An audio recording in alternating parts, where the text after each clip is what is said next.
அனைவருக்கும் வணக்கம். மாணிக்க வாசக சுவாமிகள் அருளி செய்திருக்கக்கூடிய திருவெம்பாவை 10ஆம் நாள் பதிகம். இந்த 10வது நாள் பதிகத்திலே மாணிக்க வாசக பெருமான் திருவண்ணாமலையில் எழுந்தருள் செய்யக்கூடிய அண்ணாமலையாரை பற்றி எவ்வாறெல்லாம் குறிப்பிடுகின்றார், தோழியை அவர் என்னவெல்லாம் சொல்லி அழைக்கின்றார் என்பதை முதலில் பதிகம் என்ன என்பதை பார்த்துவிட்டு வரலாம். பாதாளம் ஏழினும் கீழ் சொற்கழிவு பாதமலர் போதார் புனை முடியும் எல்லா பொருள் முடிவே பேதை ஒருபால் திருமேனி ஒன்றல்லன் வேத முதல் விண்ணோரும் மண்ணும் துதித்தாலும் ஓத உலவா ஒரு தோழன் தொண்டர் உளன் கோதில் குலத்தான் தன் கோயிற்பினா பிள்ளைக்காள் ஏதவனூர் ஏதவன் பேர் ஆருற்றார் ஆரயலார் ஏதவனை பாடும் பரிசேலோர் எம்பாவா என்பது மணிவாசக பெருமான் நமக்கெல்லாம் கருணையோடு அருளி செய்திருக்கக்கூடிய 10ஆம் நாள் திருவெம்பாவை பதிகம். இந்த பதிகத்திலே மணிவாசக பெருமான் திருவண்ணாமலையில் நடந்த அந்த அடிமுடி காண முடியா ஜோதி நிகழ்வை நமக்கு மீண்டும் தெளிவுபடுத்தி சொல்லுகின்றார். ஏற்கனவே கடந்த பதிகங்களில் ஆதியும் அந்தமும் இல்லா அருட்பெரும் சோதி என்றார், நான்முகனும் காணா மலையினை என்றும் குறிப்பிட்டிருந்தார். இப்போது பாதாளம் ஏழினும் கீழ் சொற்கழிவு பாதமலர் போதார் புனை முடியும் எல்லா பொருள் முடிவே என்று சொல்லுகின்றார். அதாவது தீதில்லாத குலத்தில் பிறந்து ஈசன் திருக்கோயிலில் பணியை சிறமேற்கொண்ட பெண்களே, அவர்கள்தான் கோயிற் பினா பிள்ளைக்காள் என்று சொல்வார்கள். அப்படிப்பட்ட பெண்களிடத்திலே சொல்லுகின்றார், சற்றே யோசித்து பாருங்கள். எண்ணுவதற்குரிய நம் ஈசனின் திருப்பாதங்கள் 7 பாதாள லோகங்களையும் கடந்து எல்லாவற்றுக்கும் ஆரம்பமாக நிற்கின்றன. பூலோகத்தை கடந்து கீழே செல்ல செல்ல செல்ல கடைசியாக இருப்பது பாதாள லோகம் என்று சொல்லுகிறார்கள். அப்படிப்பட்ட பாதாள லோகத்தையும் கடந்து போய்கொண்டே இருக்கிறது ஈசனுடைய திரு அடி. அதை காண முடியவில்லை. அதே போன்று சரி மேலே சென்று பார்த்தோமே, ஆனால் அந்த அடியையும் காண முடியவில்லை, முடியையும் காண முடியவில்லை. அதைத்தான் இங்கே குறிப்பிட்டு சொல்லுகின்றார். அதன் பிறகு கொன்றை, அத்தி, தும்பை, எருக்கு, ஊமத்தை போன்ற மலர்களை அணியும் ஈசனின் திருமுடி விரிந்து பறந்து வான்வெளியின் எல்லைகளை கடந்து எல்லாவற்றுக்கும் முடிவாக உள்ளது என்று சொல்லுகின்றார். தன்னுடைய அடுத்த வரிகளில் பேதை ஒருபால் திருமேனி ஒன்றல்லன் வேத முதல்வன் விண்ணோரும் மன்னோரும் துதித்தாலும் என்று சொல்லுகின்றார். பேதை ஒருபால் திருமேனி ஒன்றல்லன். நாம் எல்லாம் சிவபெருமானை அவன் ஒருவன் என்று குறிப்பிடலாமா? அவன் மட்டும் என்று நாம் அவனை தனியே பிரிக்க முடியாது. ஏனென்றால் சக்தி எனும் பெண்மையை தன்னுள் வைத்துக் கொண்டதால் அவன் ஒருவன் அல்ல என்பது நமக்கு தெளிவாக தெரிகிறது. இதைத்தான் கண்ணதாசன் தன்னுடைய பாடலிலே சொல்லி இருப்பார்.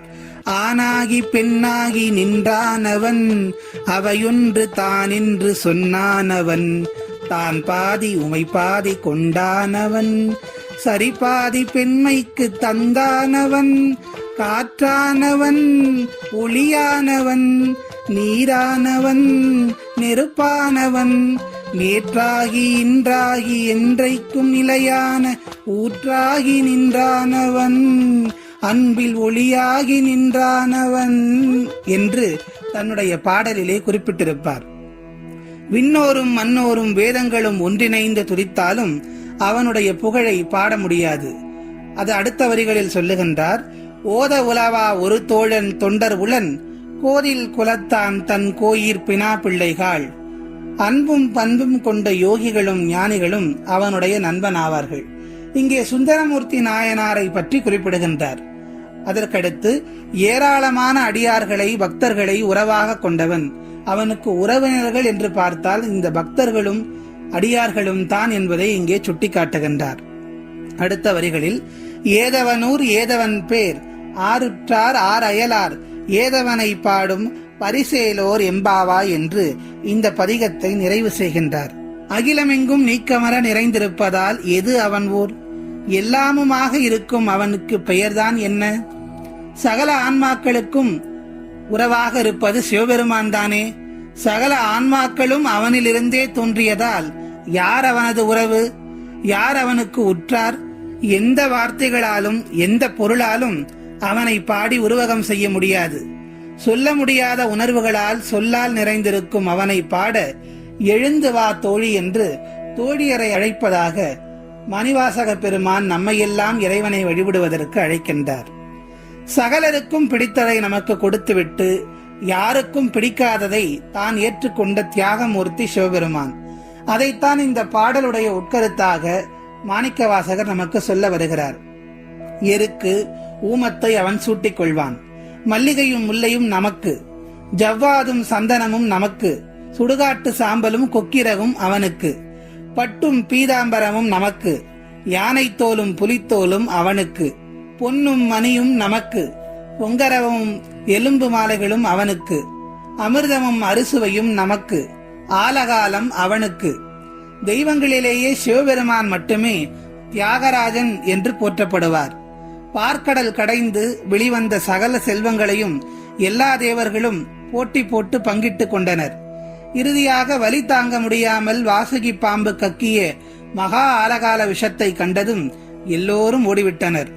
அதன் அருகில் சென்றாலே எரிந்துவிடும் ஆற்றல் கொண்ட விஷம் அது. அது பரவினால் சகல லோகங்களும் அழிந்துவிடும் சூழல்.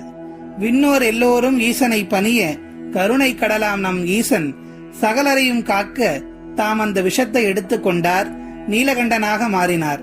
அதனாலேயே தியாகராஜ பெருமானாகவும் நின்றார். இதுவே சிவத்தின் தன்மை. எவ்வுயிருக்கும் இறங்கும் தன்மையே சிவம். எங்கெல்லாம் அன்பு நிறைந்து வழிகிறதோ அங்கெல்லாம் சிவம் நிறைந்திருக்கிறது என்று பொருள். எங்கெல்லாம் கருணை ஆட்சி செய்கிறதோ அங்கு கருணாமூர்த்தி ஈசன் நிலைத்திருக்கிறார் என்று அர்த்தம். சிவம் என்பது பொருள் அல்ல, காண்பதற்கு. அதை உணரத்தான் முடியும். சிவத்தை உணர்ந்தவர் அதை எங்கும் எப்போதும் காண்பார். இதுவே சூட்சமமாகும். புறத்தால் ஈசனை துதிப்பதைப் போலவே உள்ளேயும் சிவசிந்தனையால் மலர்ந்து இறைவனை தேடுவதும் முக்கியமானது. எண்ணுவதற்கு அரியவனான நம் ஈசனை இந்த மார்கழி விடியலில் சொல்லி சொல்லி பாடுவோம். வாத்தோழி என்று மணிவாசக பெருமான் தோழிமார்களை மட்டுமல்ல நம் எல்லோரையும் இறைவனை வழிபடுவதற்காக அழைக்கின்றார். நாமும் அந்த எல்லாம் வல்ல சிவபெருமானை வணங்கி பல நலன்களை அடைவோம் என்று சொல்லி மீண்டும் திருவெம்பாவை பதிகம் 11 உங்கள் அனைவரையும் சந்திக்கிறேன். நன்றி, வணக்கம்.